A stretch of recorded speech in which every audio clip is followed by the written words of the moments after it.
Hey, what's going on? And welcome to the Fire Conversations podcast. This is a show where we'll wrestle with various topics relevant to our faith walk with Jesus. Don't forget to subscribe so you can catch each new episode. In these conversations, we'll discuss who we are in Christ and how to live a victorious Christian life according to the Word of God and the power of the Holy Spirit. FIRE is an acronym that means faith and yielding action. Here at the Fire community, we desire to match our faith in Jesus Christ with actions that glorify Him, as is written in James chapter 2, verses 14 through 18. We also drop several new videos a month on our YouTube channel, so you can check us out at youtube.com/@firecommunity. That's FIYA community. Thanks for tuning in to another Fire Conversation. Today we have a special guest, Guy Morris, and he's going to give us a lot of insight into some of the things that he's been looking into when it comes to AI, and also how that relates to biblical prophecy and just our lives in general and our walk with Jesus. Thank you, Guy, for joining us. I know that you have a lot going on, so thank you for fitting us into your schedule. Well, thank you so much for having me. I'm glad to be here. So because there's so many different things that we want to talk about, but we really want to have a discussion about how you as an AI expert combine your insights of viewing AI through a more critical lens than probably most people do. Right. And how it ties into a biblical perspective. You know about a lot of the technical, ethical, societal, and spiritual aspects of it. But before we really get into those things, I just want you to just take a moment to explain to everyone a little bit about who you are and what your thoughts are about how your personal walk with the Lord, how did that begin? How did you, come to know the Lord? And then how did that lead you to where you are today with some of these things that you're looking into? How many hours do you have? I'll do my best. I'll do my best to give you the Cliff Notes version. Okay. Let's start with my walk with the Lord, how I kind of got to the place where I was able to think in terms of artificial intelligence and complex systems models, because wasn't at all apparent that I was going to end up there.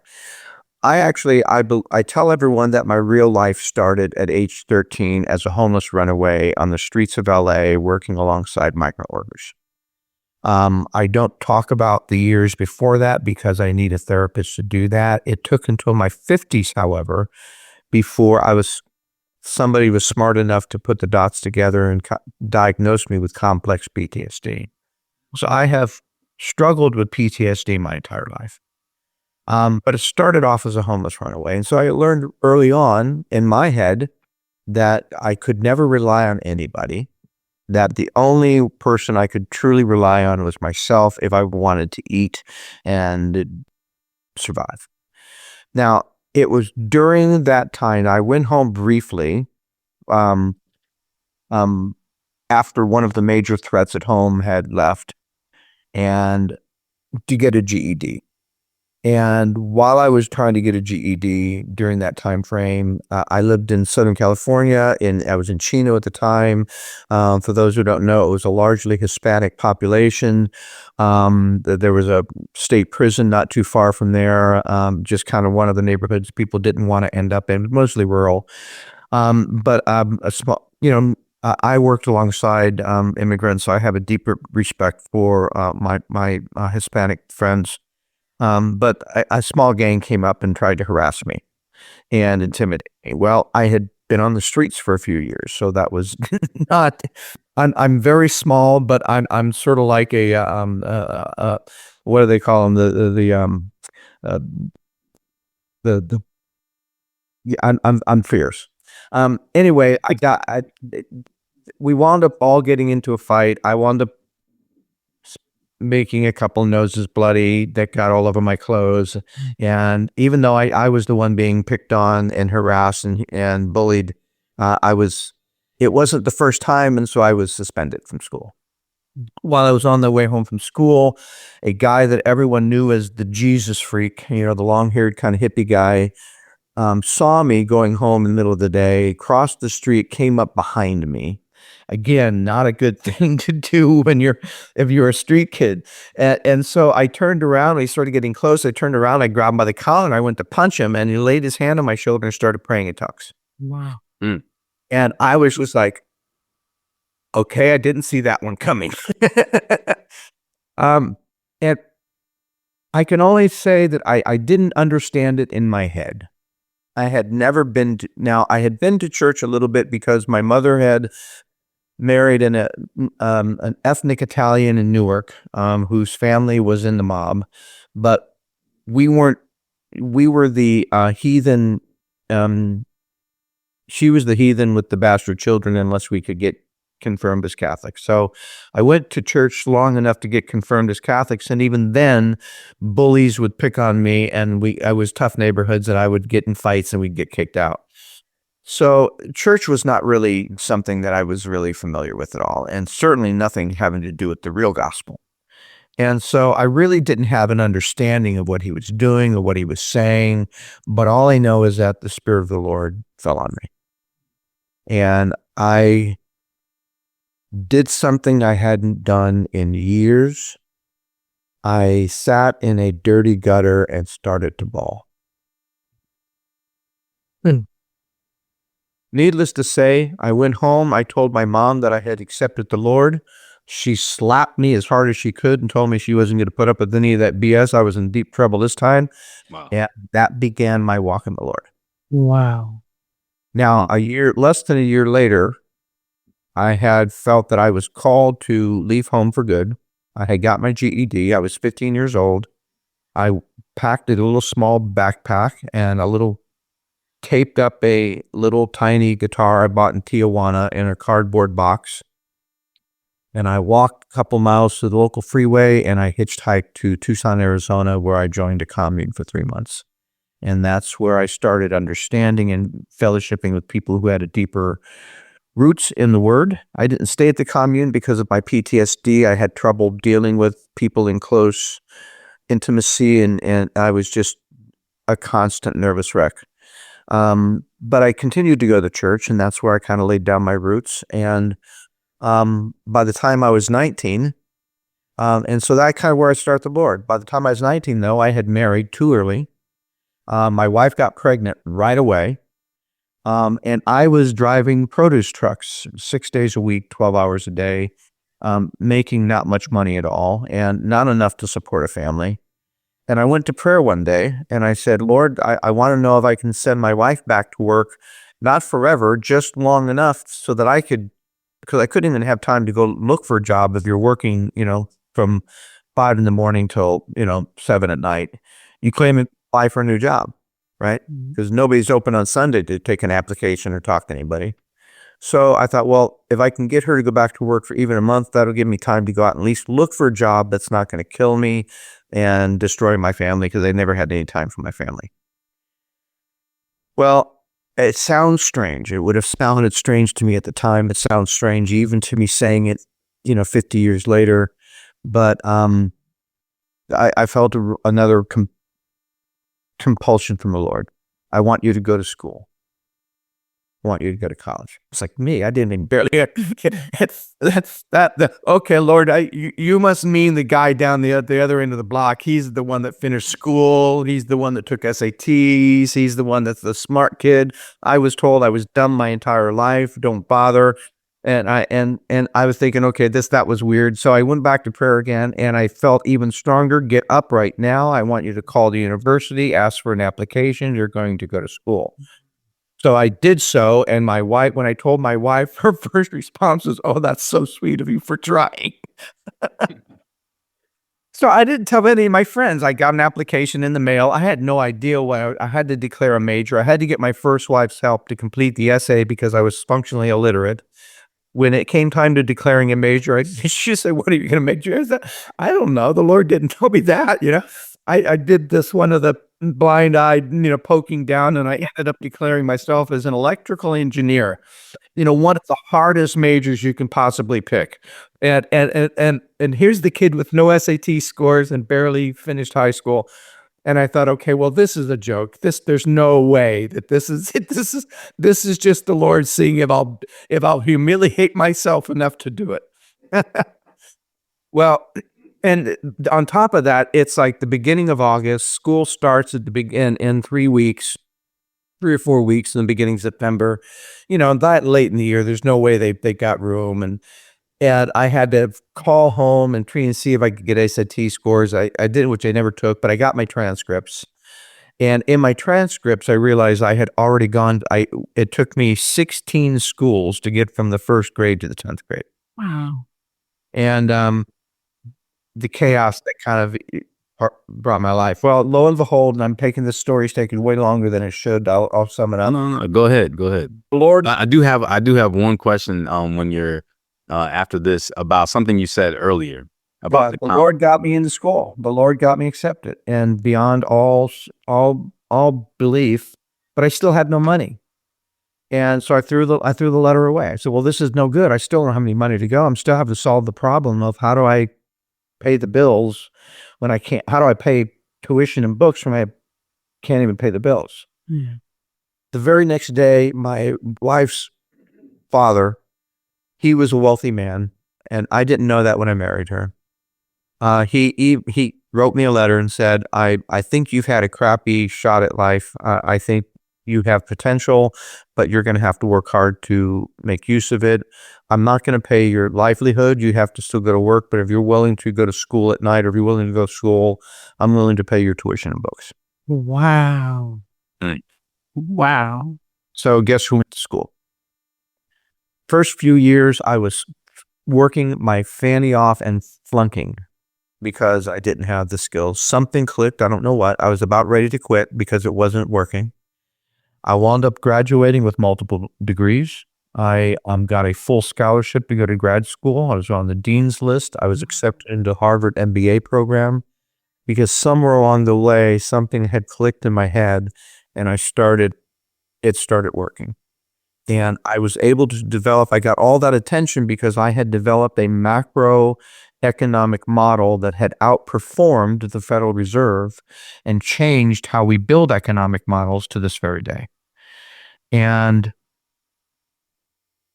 growing up my entire life being told that I was stupid, to realize I had just done something that some of the smartest minds in the nation had not done.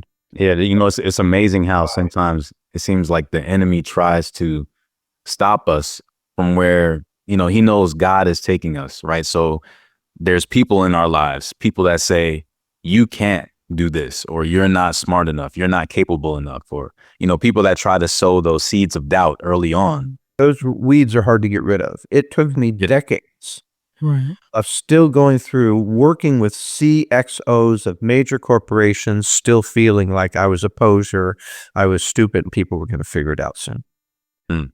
It took that long to get over that. That was always driving me, that I needed to work twice as hard as anybody else to make sure I could prove myself. Wow. So that began both my Christian walk and my career. So there's something that you mentioned, and this stood out to me. And you talked about at one point being in a commune, right? Mm-hmm. And so one of my favorite books of the Bible is the Book of Acts, and it's the first time I read the Book of Acts, that really opened my eyes to let me know that the church is not always, at least from my church experience, not really doing what I'm reading here, right? And I'm seeing how it says everyone had everything in common. People were, living together, eating together, all that. So when I think of communes, right, I think that that's kind of the idea. But in a perfect world, it seems like that would work all the time, right? But you mentioned that even though it might be, beneficial in some ways, right, it does come with its own challenges. So what do you think about that? Do you think that that's even realistic in the 21st century Yeah, I think for certain types of people, I think it's an amazing experience to be able to be in fellowship, to have accountability, especially when you're young and you're still trying to figure it out.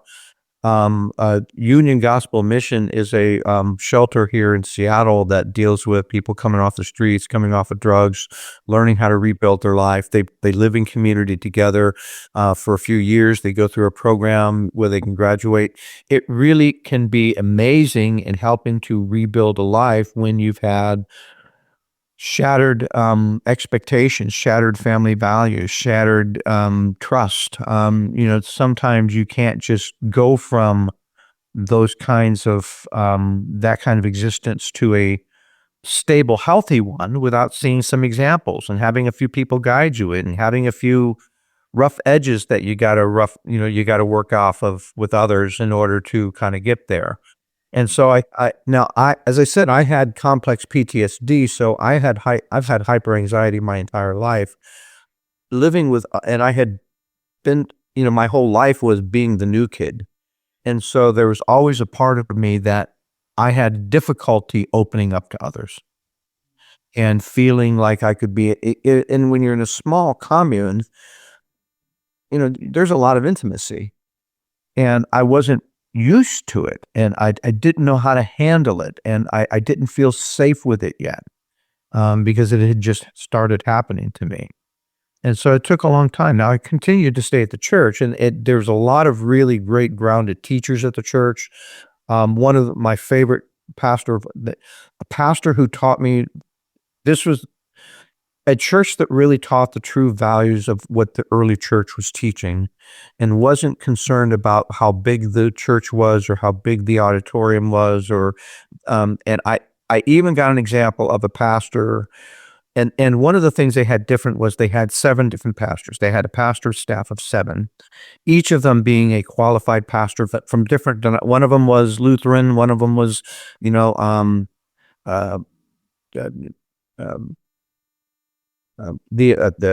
one of the really Pentecostal churches. One of them was Baptist, and they all had, and one of them grew up as a missionary in Mexico, and they kept each other accountable. And there was even a time when what impressed me the most was a time when the lead pastor basically had got up at church and confessed that somebody had come to him and really kind of convicted him of some of his sins, that he really needed to step down from being a pastor for a while so that he could really deal and clean up his own heart. He wasn't had to go anywhere. He'd be in the church just like everybody else. And for a few months, the other pastors just took over his duties, and he sat in the congregation with the rest of us, just getting his heart right. And that really taught me something about being honest with ourselves and being honest with God about what's going on in our life, and not trying to pretend for the sake of show. Right. And he humbled himself in front of others, which gave the rest of us the courage to humble ourselves. And that was a real good, and because I've never seen another pastor since. I've seen pastors who were found to have cheated on their wives with a girl and the woman in the congregation, left their wife and 4 children to go with this girl, and still expected to be the pastor. I've had pastors who really couldn't identify their Christian, what the Bible teaches versus what their politics were. And so for me to have a pastor who could get it right was a really good example for me early on. And so it taught me, because I would eventually, throughout my career was starting to rocket, but I still had troubles dealing with addiction and depression and hyperanxiety and frequent nightmares and social issues. I could be brilliant in front of a boardroom or in front of a bunch of tech guys, but you put me at a party where I just had to talk about something simple, and I basically wither, like a snowball, and it took me years to understand how to break out of those molds. And I went to therapists. They didn't know how to help because nobody understood PTSD back then. I went to church, and they didn't know how to help because I couldn't really tell them what I was going through. Nobody understood. I actually had one Christian therapist try to cast a demon out of me. And so it was a lot of misdiagnosis, which kept me hiding everything in secret for a long time. Now let's go to where the AI piece comes in. Now, during this time, there's two pieces of this story that really come together. One is trying to develop a different, better understanding of prophecy, and I want to come back to that one in a minute, because that was really different, because one of the things I experienced as my analytical brain started to develop, I would listen to pastors and I would have to say, no, wait a minute, that sounds good, but that's not what I'm reading in the Bible. I think you're taking out of context, or I think you've got a bias in how you're interpreting that, especially when it comes to prophecy. Now, in my career piece, I started to continue to develop. I spent 40 years in Fortune 500 companies, often working for CXOs and senior levels and VPs if I wasn't running my own group or building my own company or doing something like that. But I continued to work on different elements of technology. I was always an innovator, and so I was always looking at how do I use the latest version of technology to make my business better, more productive. And so I worked on a lot of various forms of technologies over the years, including as a consultant, as a project manager for major multi-million-dollar deals, and then at Microsoft as their program manager, overseeing dozens of different major projects. I had a portfolio at one point of $750 million. And so I've been used to the idea of what does technology look like from the lab to where it's operational. And one of the things I implemented early on in one of those phases was an early version of what we now call artificial intelligence. We called it expert systems back then. So it got me, I was in touch with what the technology could do then, what the weaknesses were, how those weaknesses were being developed. And so it was one of the things I tracked over the years.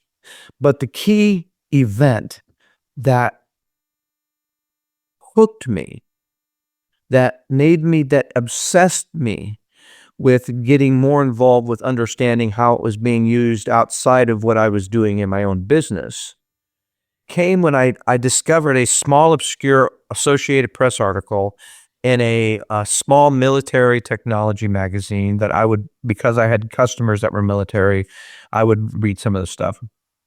The article only said, very, very short, 3 sentences maybe.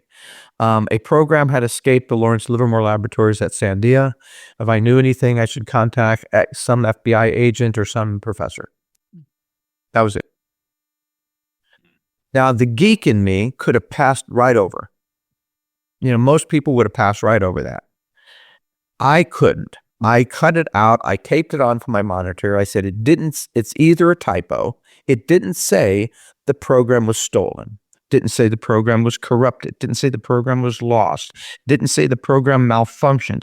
It said a program had escaped. Now, that particular laboratory is a NSA spy lab. It's the same laboratory that created the Stuxnet virus that wandered the internet for years until it found an Iranian centrifuge site, and then it went crazy and destroyed the whole site. So this is a sophisticated piece of spy software that got away from the laboratory, and then they couldn't find it. And so I got obsessed. I spent a year working in my own head. What are some of the architectural components it would need to have in order to do that? How would I design a piece of software to do that? And if I did have that really cool stealth technology where they couldn't find it, what would I design? What did I want that program to do to begin with that needed that stealth technology? Now, at this point, it's just me being a geek and a nerd and obsessing over something I thought was cool. But a friend of mine at the time, I lived in LA, and a close friend of mine was a indie film producer. And so we talked about, hey, I got this really cool idea for a spy movie, right? And so we talked about it, went back and forth, and we decided to create a webisode series out of it because it was cheap and we got the idea out. And this was an internet-based program, so we thought it might be a way of just getting attention to the whole project. So we did. We wrote scripts. We created sets. I did digital sets. We created a whole website. I hired out-of-work actors. We shot film. We put this together, won a bunch of awards, and it featured this program that was missing. And one of the studios optioned the deal. And 2 weeks before the studio option was supposed to get signed, 2 FBI agents showed up at my door. Wow. Yeah, that's all. First, I thought it was a joke. I thought it was my friend Jock. I said that he hired a couple more out of work actors just to change. I said, okay, this is a joke. I was like laughing at him. I thought this is hilarious. Did Jock send Jack? How much did Jack have to pay it? Hey, let me see those badges again. Oh, they're real. Okay, I guess you. So it didn't start off well. So they were apparently very upset and concerned that I had figured out about their top secret missing program. Very upset. What they did not expect was my giddy, snarky attitude. Yes, yes, yes, I did it. I did it. I did it. I did it. You wouldn't be here if I was wrong. I'm going to tell all of my friends. This is so cool. I'm so excited. I've never seen two FBI agents turn pale white, look at each other like, what do we do now?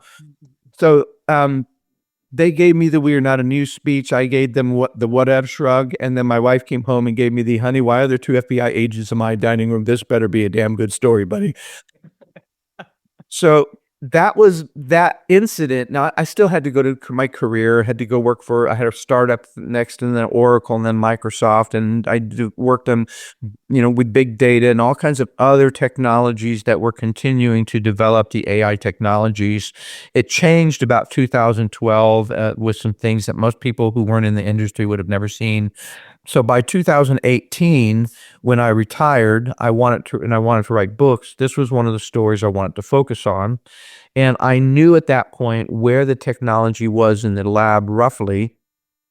And so I know that the trajectory between how long it takes to get from the lab to the commercial space and how the government is roughly about 10 years ahead of the commercial sector. And so I just brought that missing program technology forward to the current time. And I produced Swarm in 2020. And so it predicted all of the things that people were shocked with ChatGPT in 2022.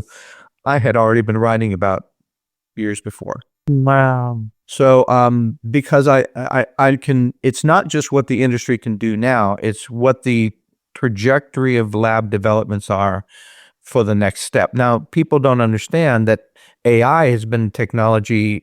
The first conference on AI was in 1956. Wow. And so there have been several internal industry investment phases and failures of really getting this technology where we need it to be. But we're roughly about where we said we would be. In 1956, we said that within a generation, we'd have certain things done, and we're roughly on track of that. And we've actually started leaping ahead of that curve. The ability for a computer to have a conversation with somebody where if you didn't know you were talking to a computer, you wouldn't know, is something called the Turing test. Now, Alan Turing was a genius that in World War II created the first fundamental computer that he used to decode the German Enigma code that allowed us to win World War II. Very, very famous genius. But Turing said that when computers can be so intelligent that they can carry on a human conversation, that's a level of machine intelligence that marks the beginning of a next phase. Well, for years, all of us in the industry said that we would not make it to the Turing test until about 2040, until about 2018, when we actually passed it 20 years ahead of time. So things are moving much faster now, and that's part of the other reason I wanted to write the books, is to start preparing people for some of the major changes that are coming, that for most people, it's behind the scenes, it's under the covers, they're not aware about it. Now, then that gets into the prophecy piece. As I mentioned, I was a student of prophecy for 40 years. I was, when Paul said, admonished the Christians at, I think it was Ephesus, that if somebody tells them something, go home and look it up for yourselves and see that it's true. That was me. Because of my PTSD, I had natural trust issues. And so I would always want to know, and I grew up on the streets. So I was used to people telling me stuff that sounded good, had absolutely no truth to it though. And so there was a part of me that carried that into my Christian faith, which was check it out. See if it makes sense, see if it holds to water. There's room for interpretation, but sometimes it's just plain wrong. And I could hear when people talked about prophecy in particular, I could hear really strong, distinct biases. Oftentimes I'd hear a religious or a denominational bias. It's the Pope is the Antichrist, and the Protestants are the only true church. Or it's the Ayatollah is the Antichrist, and it's the Christians versus the Muslims in the world. And I heard it's, racial biases and national biases and all kinds of other things that were wrong. And most of the time, those biases were based on how people were interpreting allegory. And so I was always looking for a way of how to interpret prophecy. And there's the other thing is a lot of people since the 60s have been saying that we've entered the end times. And you get the typical crazy, the cliche of the old guy with the long raggedy beard wearing a sackcloth standing on the street corner in New York, the end is near. It's the lunatic kind of fringe that believes that. But there were a lot of people who were good Christians, reasonable people that felt that maybe that was true. But I was like, well, it's either true, and I was saying there has to be a way to confirm that. Because if it's not true, we're just living through a very chaotic time of change, and how we live through those times would change if I knew that this was just a periodic crazy time or whether it was actually the end of days. And how I would interpret what I saw in the news might change.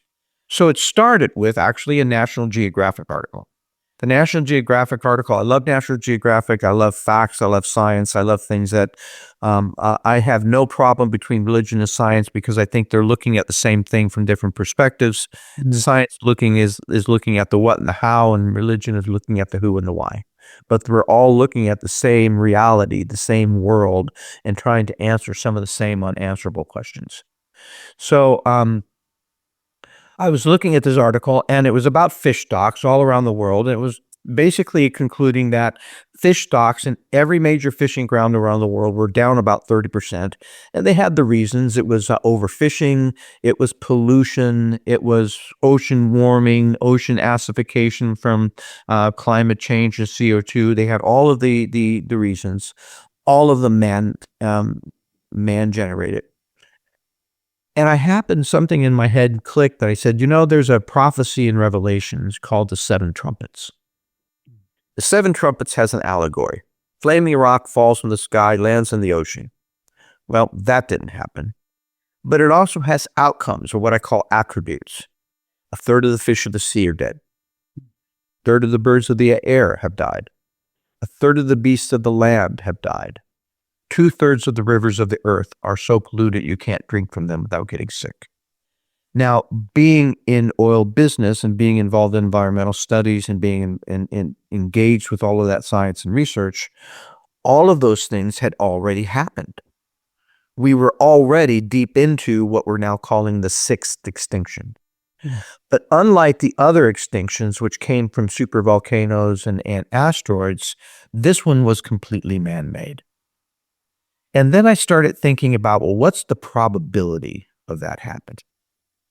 And I started realizing that I could go through all kinds of prophecies, strip away the allegory, which is where the dogma and the biases come in, look at only attributes. What were the outcomes that I'm supposed to look for? Match those attributes up with a current event. So I got what I call a high correlation. And then calculate the probability of that event. How often should I be expecting that type of event in known human and geologic history?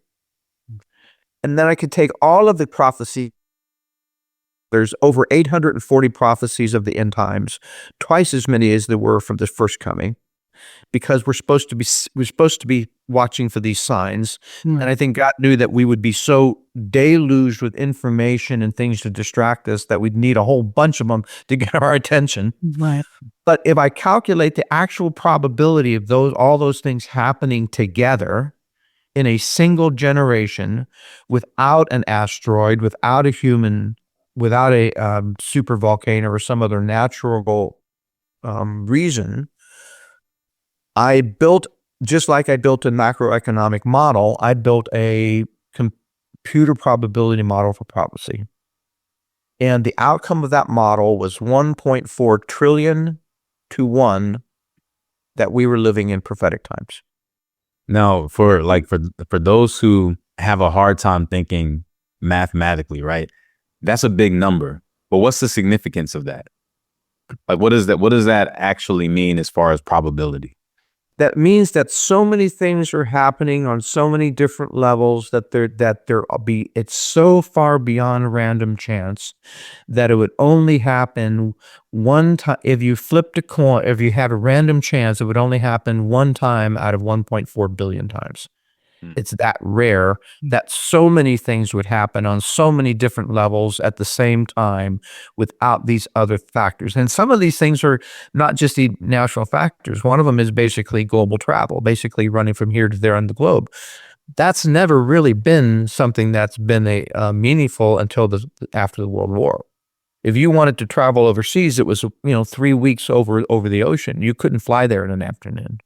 And so things like global pandemics were more difficult because, it would take weeks for sailors who might be sick from one shore to basically take that disease to another shore.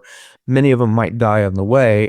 But now we can basically have a sick person get on a plane in Beijing and land in LA in the afternoon.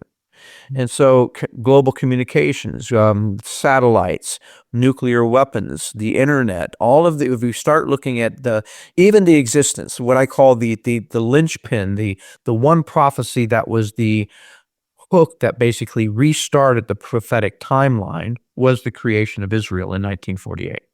So imagine go through all of known human history and say, how many times has a world body decided to take a people that were displaced from their homeland and after 2,000 years, go ahead and give them their homeland back so that people would be coming from all over the corners of the earth back to that homeland? There's been 1,000 different peoples or tribes, different languages displaced through wars and assimilation and other things in our known history. Never in 12,000 years of known history, not one time that the event of creating the nation of Israel is a singular event. Not only was it singular, it was prophesied. It was the end of the age of the Gentiles. Now that prophecy meant the end of the age of the Gentiles ruling over Jerusalem. And so we're looking at some things that in and of themselves, each one is, okay, well, that's interesting. Yeah. But as a systems guy, I start thinking, well, how are these things connected? What's the probability of the whole system working? Now that started me thinking about how do I interpret prophecy in a different way. So one of the things I discovered that was an error in most of the ways prophecy teachers have gone off is that for years we used prophecy to try and interpret what the future would look like. This was all futuristic stuff. It's some that are out there way in the future. And the beast of seven heads and all of these various things, we'd have these fantastical interpretations because we really didn't understand what they looked like. Right. But once you put prophecy in the context of the current day or in the past, once a prophecy is actually being fulfilled or has been fulfilled, you can see the matchup because the prophet may not have had the context necessary to describe it. So we use allegories. So we look at the allegories and we get confused, but when we look at the attributes and then we look at the current day, we can get them matched up. So that's a good example. The beast, one of the things that confuses for people, and I saw dozens of different paintings trying to describe this. The beast with 7 heads, 10 crowns, and 10 horns. What the heck is that? Well, if I started thinking in terms of attributes and I started realizing that the two beasts were two global alliances, the two dragons over each beast were basically the elite or the powerful influences over that beast to give it its values. So when I think of the two alliances and I think of any kind of beast, is there anything out there that has 7 heads, 10 crowns, and 10 horns? Well, yeah, the G7. 7 economies, which is the Western Alliance, the Western economies, has 7 major economies that basically those heads run those economies. Within that Western Alliance, we still have 10 monarchies that still exist to this day. So there's actual 10 crowns, and there's 10 financial centers. The power of that monarchy, and it wasn't speaking of military power, but the power of that particular beast is its economic hold on the world economy. And there's 10 financial centers in that beast that basically run pretty much 60 to 7% of the world economy. So I started looking at, well, can I take the attributes only, match up attributes, calculate how often in history that type of alliance has existed with those attributes. And when you start to accumulate it out, you start to develop a pattern and you start to kind of see how things start to fit together. And it gave me a view of how to start seeing the world in ways that other prophecy teachers weren't necessarily seeing. So I started being able to interpret things like the two beasts, and I started being able to interpret things like the image of the beast. Now, the image of the beast is an interesting one. If we take the idea that the beast itself is a world system, right, which is politics and businesses and banking and social and religion and all of those things, the beast, we have a perfect image of it. We call it the internet. And it reflects every aspect of that society, from the ugly to the holy, right? In complete totality. But now it's starting to get artificial intelligence, which gives it its own ability to speak. Wow. And so we now have an actual something in existence that if I take the attributes of the image of the beast, I can now match that to something.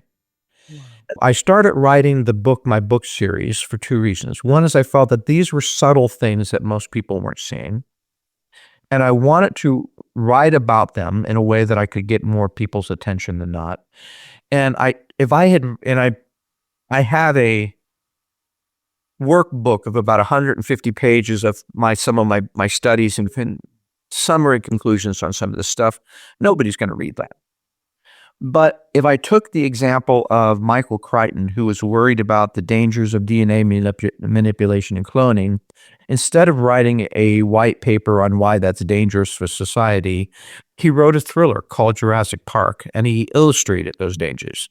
He basically said, what happens when all of these things come together and they clash with the human cancers of greed, hubris, pride? And in a lot of ways, my book series is trying to do the same thing. It's trying to take the dangers of what we're building with artificial intelligence, the corruption of our geopolitics, including what's happening in America right now, and prophecy that's happening in plain sight, and it puts it together in a narrative series where you'll have an entertaining experience following the characters, but you're going to be introduced to a lot of these prophetic alignments, a lot of these issues, a lot of these things in a more entertaining way that hopefully gets you to really think about them in a way that you wouldn't, that you would never do by going to read a nonfiction treaty. Does that make sense? Yeah, definitely. And one thing about AI too is that, lately, just when given a chance to speak about AI anywhere, one of the main things that I try to get across to people too is the danger of AI, in the sense of not even as far as like all the things that you're mentioning, but as far as its impact on creativity. Mm-hmm. Because there's a lot of people who are relying heavily on AI to do everything now. And, whereas there were times where people learned how to do things the hard way, like writing an essay or writing a story, things where they had to use their imagination or they had to do research. And it kind of built a muscle in them because they were doing it that way.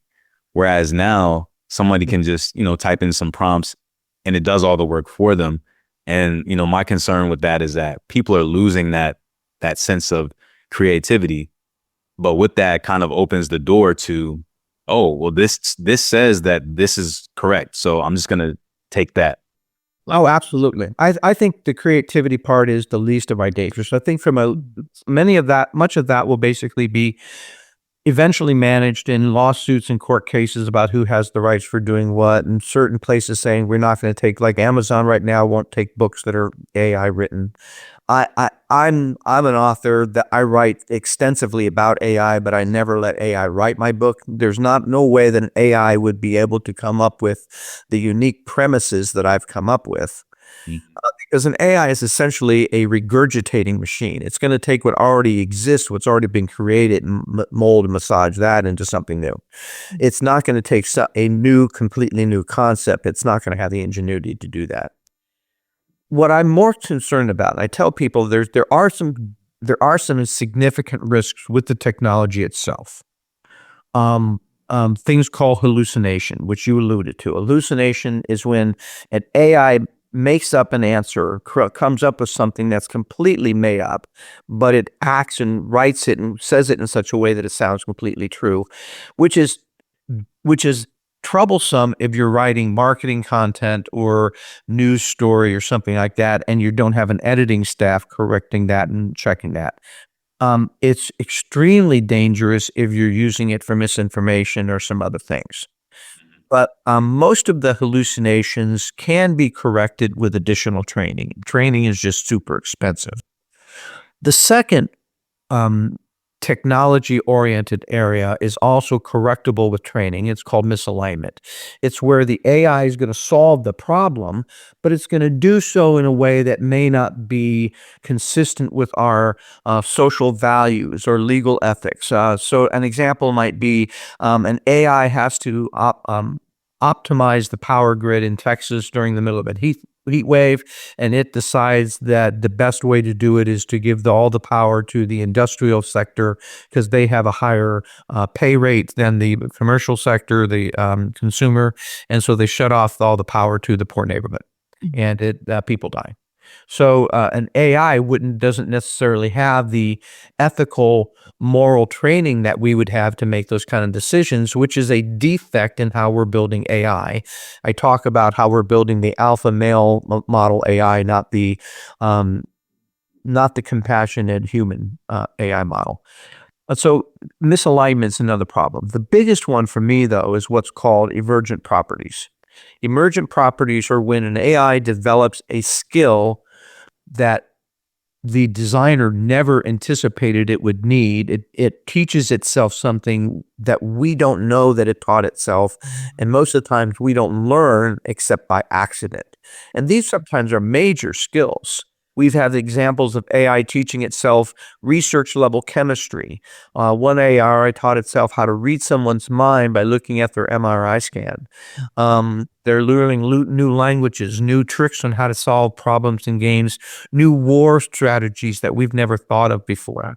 And so AI are teaching themselves things that we never really designed it to do, but the process of learning, once you start to learn, once we're teaching machines to learn, learning can be insatiable. Right. And so we don't know so that's the unknown, right? We don't know what it's learning to do and how it's going to use that. Is that like machine consciousness? Machine consciousness is a little bit different. And I actually deal with that in depth in my next book called The Image. Machine consciousness, so our own human consciousness, this is a fascinating topic in and of itself. Our own human consciousness, for years we thought it was just a process of intellect, right? Just a process of our brain working. But scientists are now saying that it's something slightly different than that. That there's a quantum principle, there's a quantum property to our consciousness. There's a sense that consciousness can incorporate more than one possibility at once. Consciousness, the way they understand it now, could incorporate connectivity, entanglement with higher levels of dimension. So we now have, if that understanding of our consciousness explains how our spirit can pray and connect with those higher levels of dimension. And so there's going to be a difference between consciousness in humans and consciousness in machines. Now, there's been some studies, one by a couple of them, a famous one by Trinity College in Dublin, and then another one by a guy named Sir Roger Penrose, who won a Nobel Prize for his work with black holes, who's now working with the concept of consciousness. And there's a process that has to happen. And I won't go into the technical details because it's weird quantum stuff, and it's even quantum scientists have a hard time understanding it. But there's a process where the realities, multiple realities basically collapse into the one reality we experience. And that process cannot happen in a binary computer. And so we won't see the current types of binary AI become conscious. They can become very close. They can act and talk like they are because they're basically replicating speech patterns, but they don't really have the context to understand the words of what they're really saying.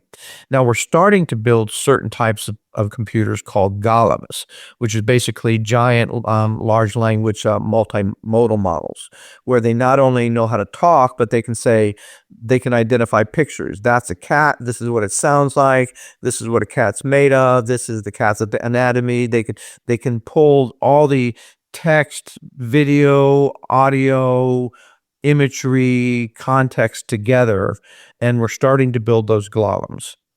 But consciousness will come, and I think we will get to a conscious AI. That's going to come when we start solving some of the current technology problems around quantum computing, and in particular, I think neuromorphic computing. Neuromorphic computing is what we're trying to basically create a single platform that combines binary and quantum together. And they've now got neuromorphic platforms to have as many where calculations per second are almost as high as what a human can do. And so those are the platforms. And actually, I predict that we will get to a conscious form of AI probably by 2030, possibly by 2027. Now, the question will become, should we? What happens when we have a machine that's smarter than we are, hyper connected to the internet for data, for applications, for information, can create its own code, could essentially create a new AI, could essentially life finds life, could basically produce offspring, if you want to think of it in that sense. How do we know, if we wanted to turn it off, how do we know that it wouldn't react in a defensive way by either moving itself or shutting down the stock market or threatening to launch a nuclear weapon? So we don't know. We've now reached, for all of human history, we have been the most intelligent species on the planet. Starting now, we can no longer say that that's true. And that's something we don't know what that means. We don't know how computers will react to humanity, and we really don't know how humanity will react to computers, an AI computer. The second key theme that I try to emphasize all the time is that technology is not my primary concern. It's the proliferation of it. So what happens when you have this super powerful technology and you put it in the hands of a cartel drug lord, a dictator, a sociopathic billionaire, and we all can name at least one, a corrupt politician who thinks he's sent by God? What happens when we take this powerful technology and we put it in the hands of somebody who has a malicious intent? That's the danger. That's the biggest danger I think that we face. We spend lots of time and money and effort to develop nuclear treaties so that we could basically peek into under each other's robe to make sure that we're not building more nuclear weapons, although we cheat all the time. Right. Everybody does. But we have nothing on the books to talk about lethal weapons made from AI. And in fact, there is a treaty called the Laws Treaty. It stands for Lethal Autonomous Weapon Systems. 140, and the treaty basically says it's okay to use AI to make your weapon systems more efficient, more effective, more accurate, more timely, faster, whatever those things are. But there has to be a human involved at some point in the decision to actually use the weapon to kill somebody. Of the 140 countries that have signed the Laws Treaty, China, North Korea, Russia, Iran, Israel, and the United States have refused. Oh, just those ones. Yeah, those countries don't matter, right? Just those countries don't matter. They don't really have any weapons. They're not aggressive at all. At all. They don't have no chance at all that they're going to have a madman in the wrong seat at the wrong time making the wrong decision. But if I think in terms of prophecy, and I think in terms of probability, and I think in terms of timing of prophecy, I can't discount that as a real possibility in our current day. And so it allows me to, in a sense, take the hyper anxiety that I know everybody's feeling with the election and the war in Ukraine and the war in Israel and the fall. Now, I don't know if you guys follow economics, but the cancellation of the Bretton Woods Agreement, which essentially said that the world will use the US dollar for international trade, that's canceled. So now there's a lot of countries that no longer want to use the dollar for their trade. There's a currency called BRICS, which is Brazil, China, Russia, India, and South Africa want to have created their own digital currency. The IMF has now created a digital currency, and the World Economic Forum wants to basically replace the US dollar with the IMF digital currency. And so the economic power and influence of America over the world is going to weaken dramatically, which is going to weaken our economy. So there's a number of logistical things happening that have nothing to do with a religious intent. Even our demographics, where we basically got an aging population, falling birth rates. Countries like Germany, Italy, Spain, Portugal can't keep their economies growing because people are dying off. They don't have a population to keep it growing. And so there's a number of things that are happening that are basically contributing to this world economic system collapse that basically perfectly reflects what the scriptures tell us we're supposed to expect.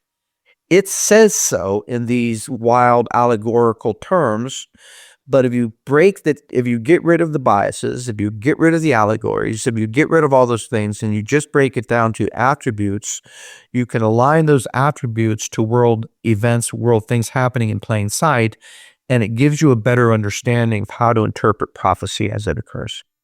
I know that you said that, when it comes to prophecy, it's not always just about the futuristic prophecies, but, it's good to understand past and present. I'm saying it's possible to use prophecy to predict the future. That's a mistake.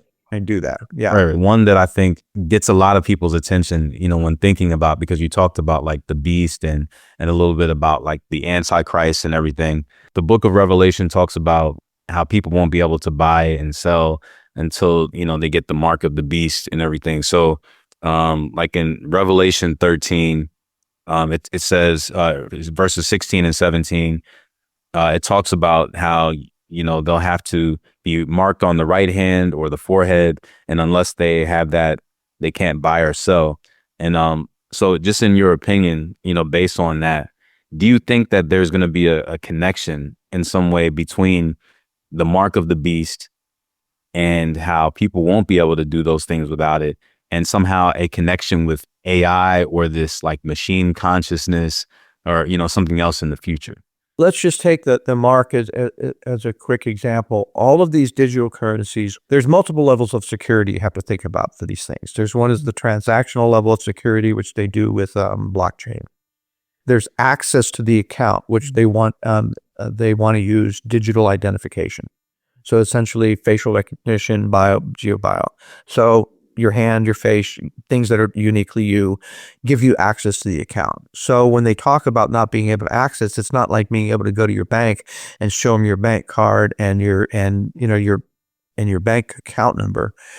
You'll need the digital access to access these new currency codes. Now, if the system collapsed at all, there's close to $94 trillion in international debt between all the countries of the world. Roughly a third of that belongs to the United States alone.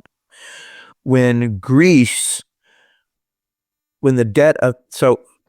the things that we have to look at with AI is the fact that major world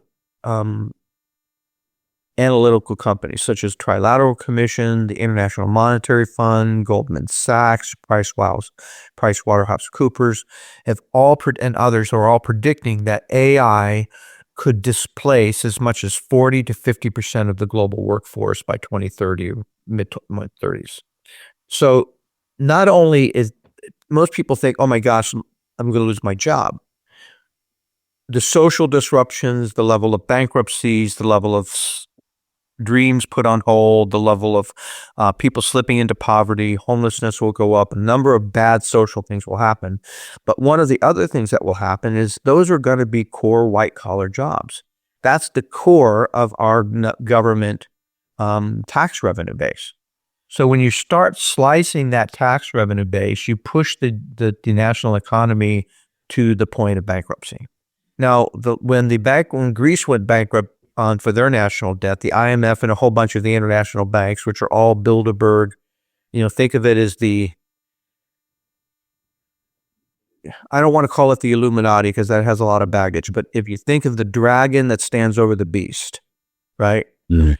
You've got your Bilderberg organizations that includes the Trilateral Commission, the World Economic Forum, the International Monetary Fund, the World Bank, UN, Council on Foreign Relations, Council of Rome or Club of Rome, the Committee of 300. There's all these other international organizations that reflect that elite, unnamed elite without accountability group that really drives the Western economy. That's the dragon that stands over the beast.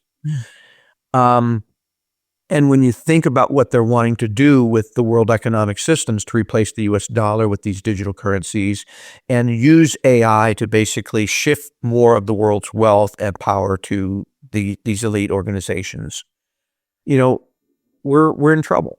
And once that goes default, when they did it with Greece, they basically not only imposed higher taxes, they basically went in and took money out of the account of every government, corporation, and individual in Greece. They took money out of their account to help pay down the debt.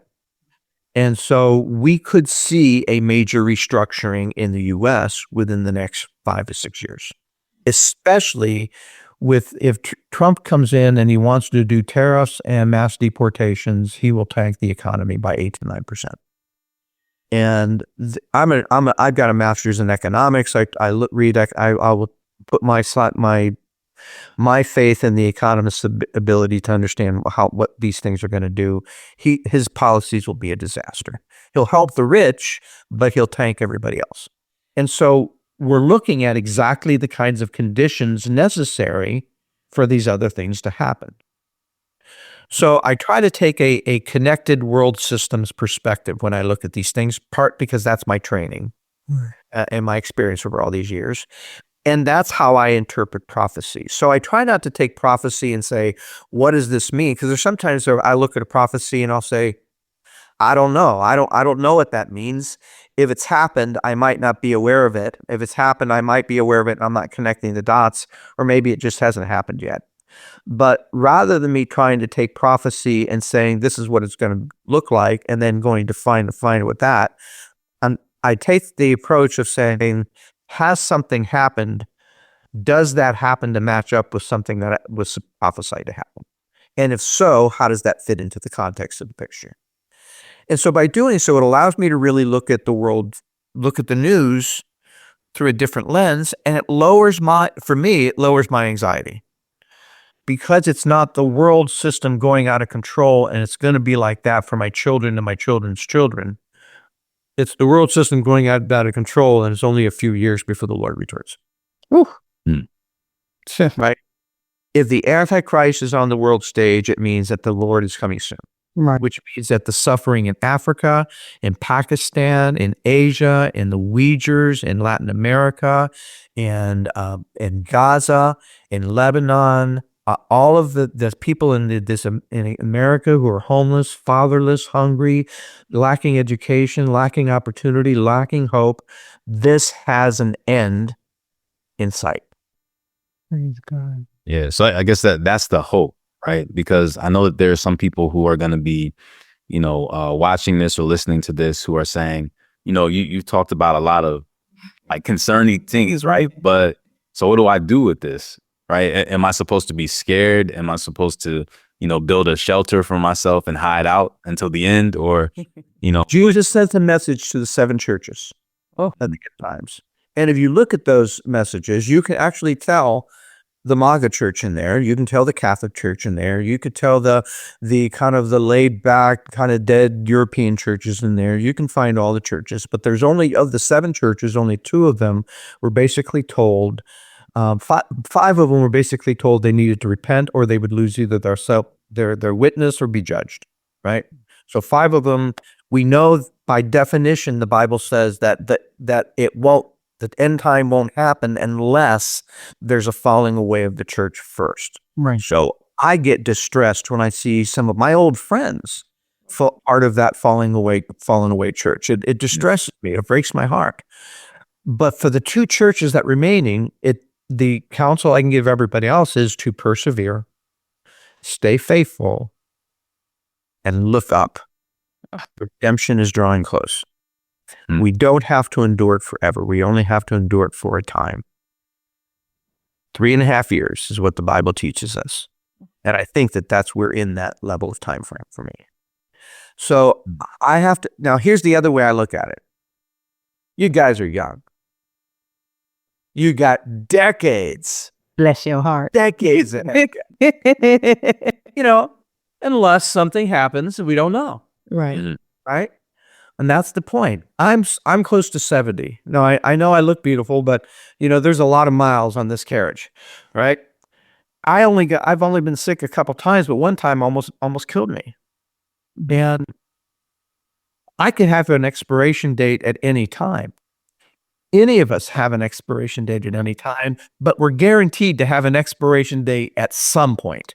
Right. Yeah. The question is not, and has never been, how do I avoid it or control the expiration date? The question that God gives us is, what are you going to do with the time you have while you have it?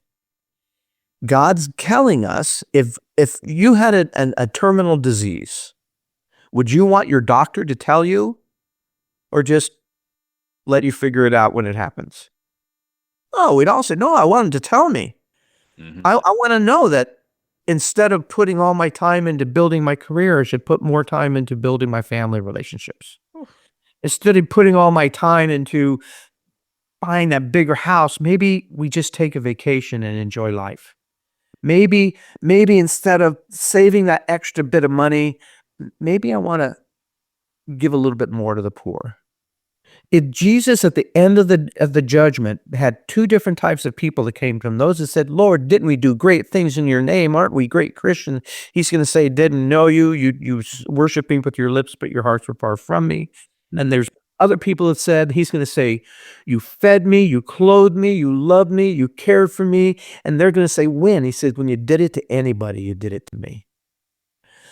And that's the opportunity that we have. That's the reason I believe that the Lord gave us so many different scriptures about end times, is he knew that we would be completely distracted by the news, the television, the radio, the billboards, the video games, the movies, the entertainment, the parks, blah, blah, blah, blah, blah.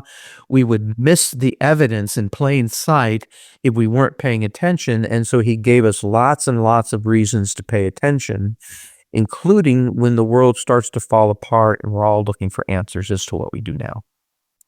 So I think that this is God's grace.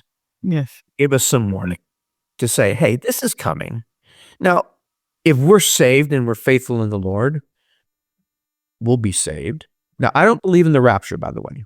I don't believe that there's any evidence in the scripture that talks about a pre-tribulation rapture. I believe that when the Lord comes, that's when he comes, and we're going to be called up or we're going to be, that'll be it.